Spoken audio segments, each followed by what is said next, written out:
이제 회원 가입을 위한 로컬 스트래티지를 등록을 해보도록 할게요. 자, 우리 앞에서 했던 그 스트래티지 등록 과정과 거의 유사합니다. 자, 한번 그냥 쭉 한번 입력해 볼게요. passport.use라고 하고요. 이름을 local signup이라고 한번 해봅니다. 그리고 여기에 두 번째 파라미터로 new, 자, local strategy라고 하고요.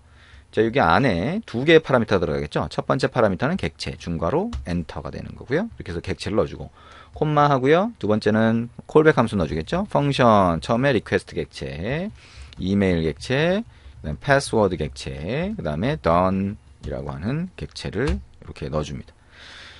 자, 그러면 아까 우리가 자, 로컬 로그인이라고 하는 것과 거의 동일하고요. 자, 유저네임이라고 하는 자, 이름의 요청 파라미터가 아니라 다른 이름으로 보내는 경우, 자, 이렇게 매칭을 해줘야 되겠죠. 이메일이라고 하고요. 그 다음에 패스워드 필드의 이름은 자, 패스워드를 위한 요청 파라미터의 이름이 되겠죠. 그럼 패스워드로 한다. 자, 그 다음에 pass req to callback이라고 해서 req 객체를 전달할 거냐 true라고 해줍니다. 자, 그리고 이제 인증 과정은 뭐 지금 이건 인증 과정이 아니라 회원 가입 과정이니까요. 자, 어쨌든 회원 가입 과정을 이제 여기서 처리를 해줄 수가 있습니다.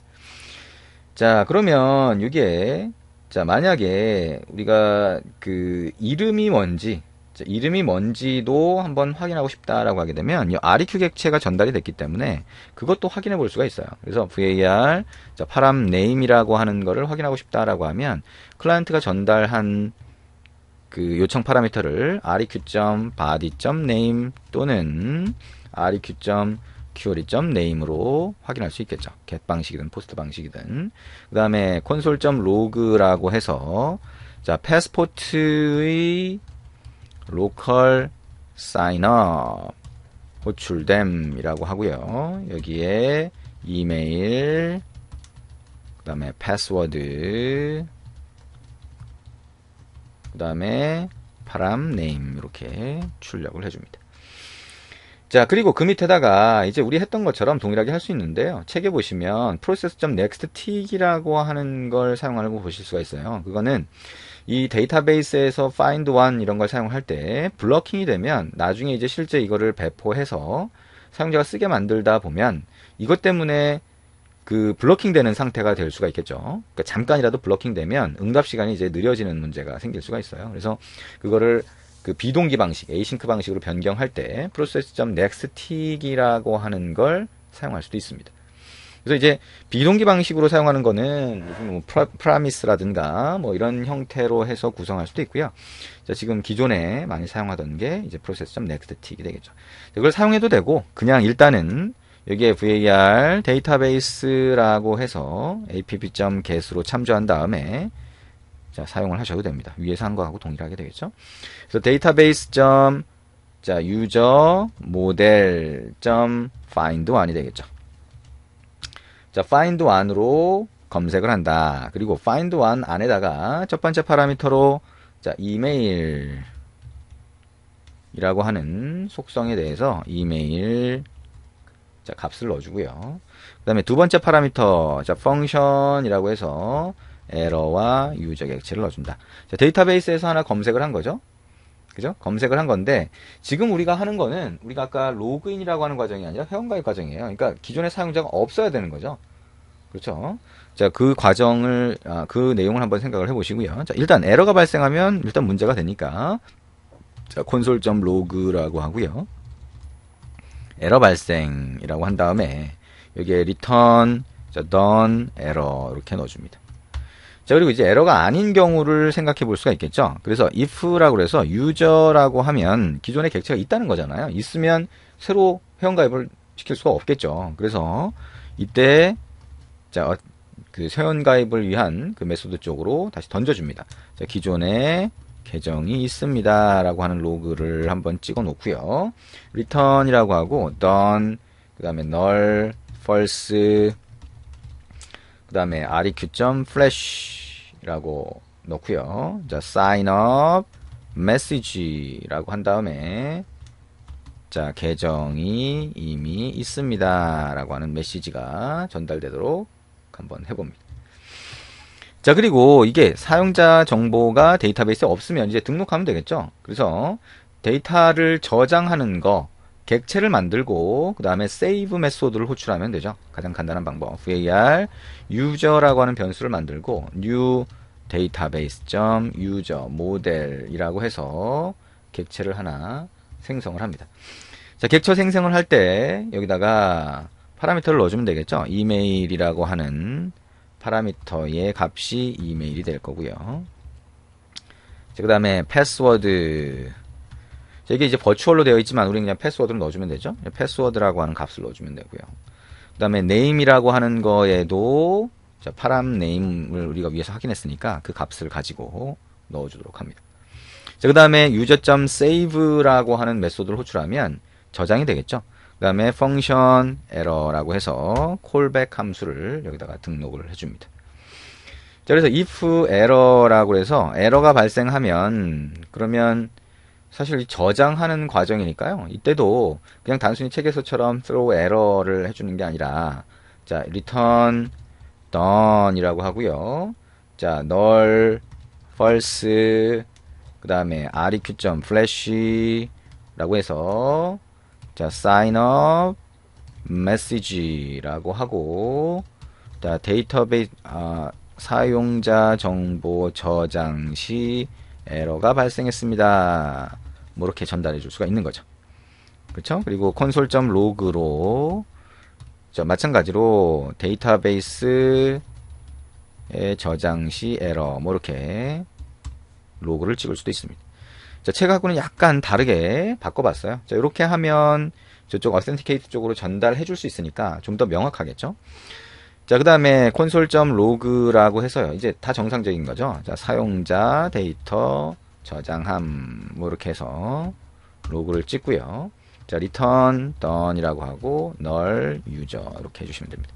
자, 요거는 이제 사용자를 등록할 때, 즉 회원가입이나 이런 과정을 위해서 우리가 추가를 한 거다라고 보시면 됩니다. 자, 이렇게 보시면 되고요. 자, 우리가 이제 여기까지 하면 자, 로컬 스트래티지라고 하는 스트래티지를 하나 등록한 게 돼요. 그래서 이 과정을 한번 여러분이 잘 정리를 해보시면 되고요. 나중에 우리가 다이어그램을 보면서 한 번 더 정리를 할 겁니다. 사용자가 유저네임과 패스워드라고 하는 요청 파라미터로 요청을 할 수 있고요. 그걸 그대로 받아서 처리할 경우에는 우리가 여기에 이제 첫 번째 파라미터죠. 이 첫 번째 파라미터로 이런 것들을 등록하지 않아도 돼요. 근데 일반적으로는 이제 이렇게 일일이 다 해주는 게 좋죠. 유저네임으로 온다고 하더라도 유저네임 필드를 유저네임으로 하고 이렇게 해야 명시적으로 알려줄 수가 있으니까요. 그래서 그렇게 유저네임 필드는 어떤 요청 파라미터로 들어오고 패스워드 필드는 어떤 요청 파라미터로 들어온다라고 하는 거를 지정을 했고요. 그 다음에 로그인인 경우와 그 다음에 회원가입인 경우를 우리가 각각 구분해서 등록을 해줬습니다. 자, 이렇게 등록을 했는데요. 우리가 이제 사용자 인증에 성공했을 때와 실패했을 때 각각에 맞춰서 이 패스포트 모듈 안에 시리얼라이즈 유저와 디시리얼라이즈 유저라고 하는 메소드가 호출이 돼요.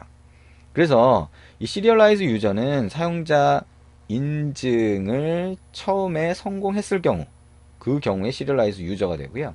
이제 사용자 인증이라고 하는 건 한 번만 진행이 되잖아요. 그리고 나머지는 이제 세션에다가 정보를 저장해 두게 되는데, 그 세션에 정보를 저장해 두는, 자, 그 과정을 우리가 확인할 필요가 있을 수도 있죠. 그래서 그 경우에 deserialize user라고 하는 메소드를 호출해 줍니다. 그게 언제 호출이 되는 건지를 여러분이 확인해 보고 싶다라고 하면 이렇게 등록해 보시면 된다는 거예요. 자, passport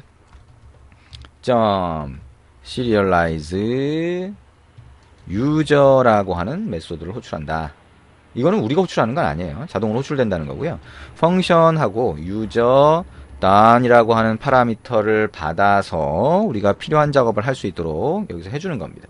그래서 console.log라고 하고요. 여기에 serialize user 호출됨이라고 하는 메소드가 로그가 출력되도록 하고요. 자, 그 상태에서 console.dir 해서 유저 객체에 뭐가 들어가 있는지 한번 확인해 보실 수 있어요. 그리고 이 상태에서 done null user를 다시 해주시면 그대로 필요하면 다른 함수 쪽으로 필요하면 넘겨주겠죠. 그래서 이 안에서 뭐 필요한 작업을 할 수 있다는 거예요. 인증 성공 시에 뭔가 다른 걸 해주고 싶다라고 하면 이 안에서 하시라는 거죠. 그 다음에 인증 과정이 아니라 일단 다른 요청들이 쭉 들어오는데 그 다른 요청들에서 뭔가 다른 확인 작업을 하고 싶다라고 하면 passport. deserialize serialze가 되겠죠. deserialize user라고 하는 함수가 호출된다. deserialize user. 그 다음에 여기에 파라미터로 함수를 전달하면 그러면 이 함수가 자동으로 호출되는 거죠. 그러니까 실제 자동으로 호출되는 건 얘고요. 우리가 deserialize user 함수를 호출해서 이걸 등록하는 거죠. 자, 그러면 console.log라고 해서 얘도 마찬가지로 deserialize user가 호출됨 이라고 로그를 출력하도록 하고요. 그 다음에 이 상태에서 마찬가지로 console.dir user를 한번 출력을 해봅니다. 유저 객체가 있는 경우가 있고 없는 경우가 있을 수도 있겠죠. 어쨌든 이렇게 하고 done null user 이렇게 전달을 해줄 수가 있습니다. 자, 이 두 개의 메소드가 어떤 상황에 맞춰서 호출된다라고 하는 거 기억을 해두시면 될 것 같습니다. 그래서 serialize user와 deserialize user까지 우리가 등록을 했고요.